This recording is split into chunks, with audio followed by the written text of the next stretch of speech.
on our way to Atlanta. Chad is back there with a replica, and we have Danny in front of us and what he calls stunt KITT. You imagine him being the KITT voice? Yeah, I have tonight, Industry 2000. Thank you. So, that body really hooks it up good. oh my goodness. So everybody has their own radio in the car with them, and so we can communicate, and it's supposed to be used for emergencies, but clearly it's being used for nonsense and Knight Rider. It doesn't have to be used for emergencies. No, yes, it doesn't have to be used for emergencies, but that was the idea, we like are filling to communicate. we are filling it up with nonsense. Yes, for the most indeed. part. We got you on the video behind us. Why don't you turn your scanner on real quick for us? There it is. I don't know if you can see that. Barely. Turn my piano off. He does that Thanks voice. for that. So anyway, yeah, we're on our way to Atlanta, and we have a bunch of Atlanta. And we have a bunch of nonsense going on. It's a lot of fun.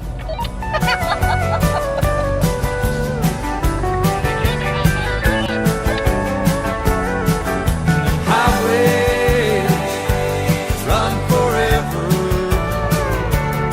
It just seems like they never gonna end.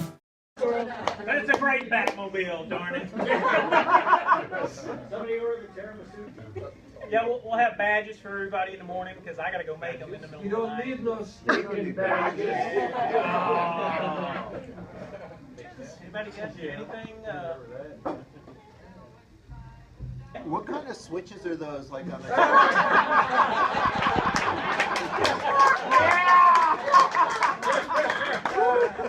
That's classified by Night Industry. So anyway, like I said, we're gonna have a great time. Mike's gonna do. He wasn't with us last year. He hurt his back, and a lot of you guys that have not been here, you're in for a treat. Absolutely. Mike does a great presentation. Don's gonna regale us with some music. I'm gonna pick, Musical legend. and Mark's gonna sing. Yeah, because it's my show, damn it. Oh, I'm But if you want to remember tomorrow, get some sleep. That's it. Thank you.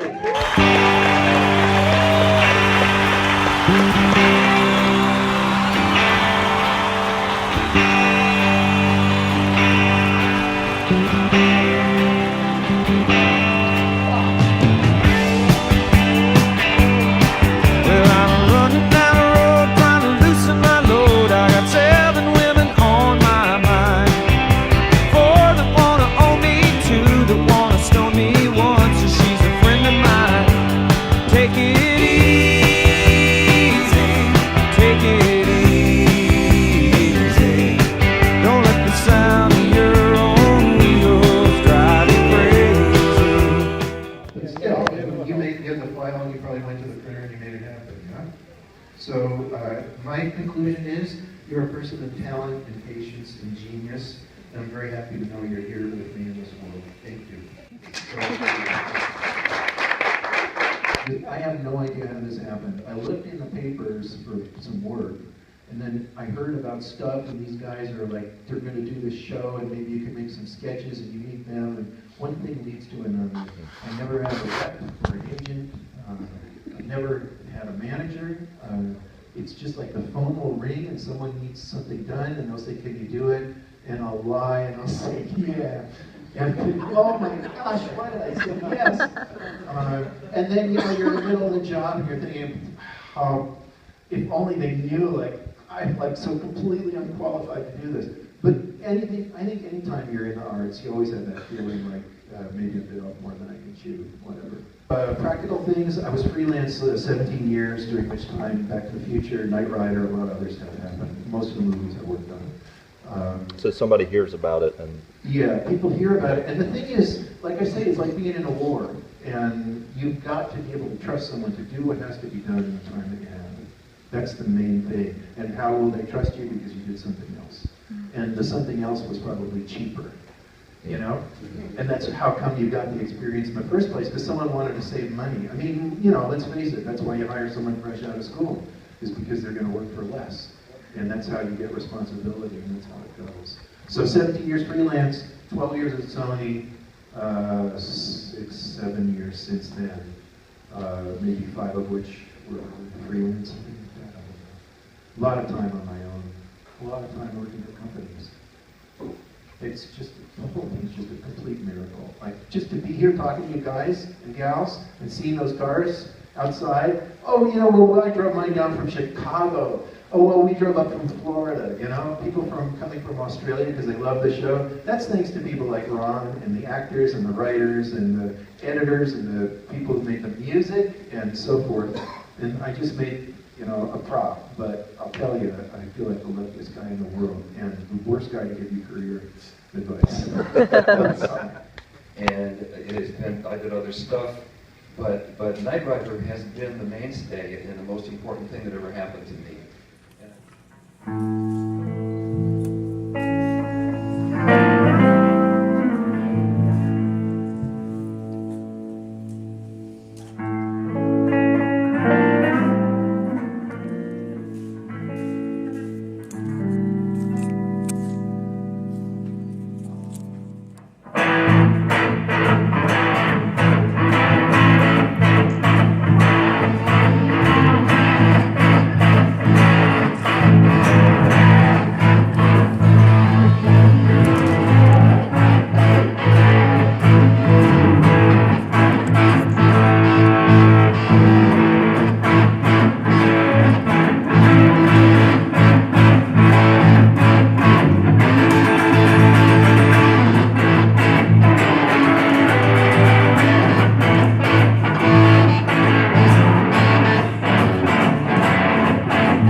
rental car, all of them. Exactly. And I can tell you all about those.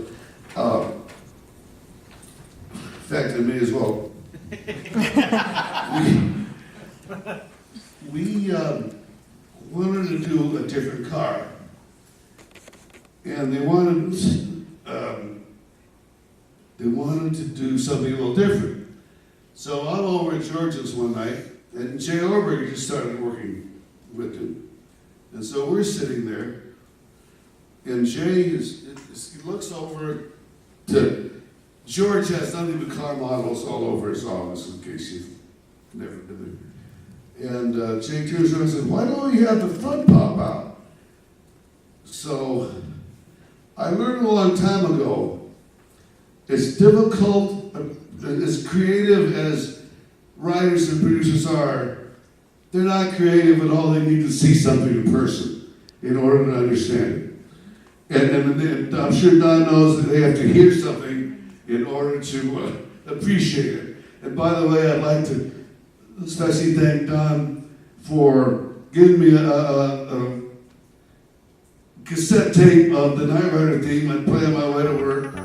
And for all the time I spent with him in his studio listening to his work.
Very nice, Chad. Thank you.